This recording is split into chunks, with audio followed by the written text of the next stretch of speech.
প্রশ্ন জাগে না? তো আমি প্রথমবার কেন শুকরিয়া আদায় করলাম বলতে পারেন? না।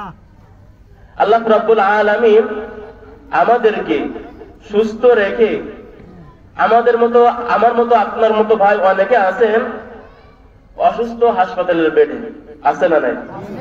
বলেন আছে।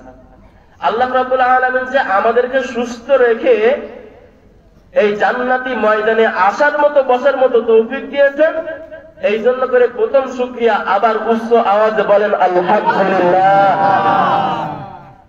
দ্বিতীয় নাম্বার শুকরিয়া কেন করাইলাম?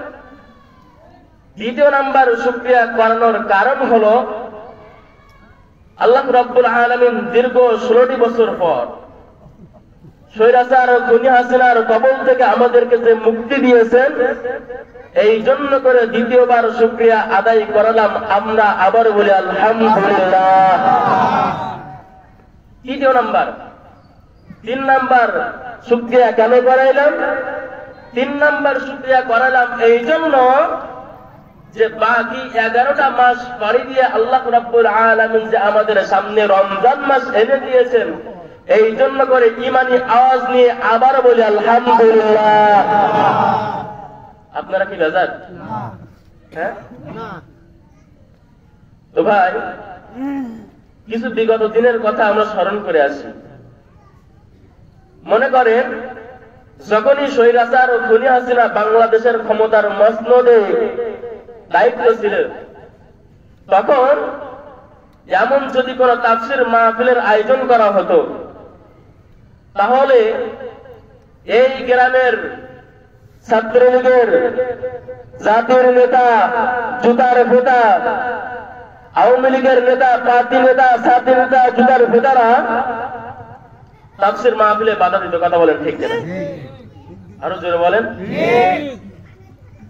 এখন তাফসীর মাহফিল, ওরাও তাফসীর শুনতে এক প্রকার, ওদের আপনি নামাজের বয়ান করবেন, ওদের কোনো সমস্যা হবে না।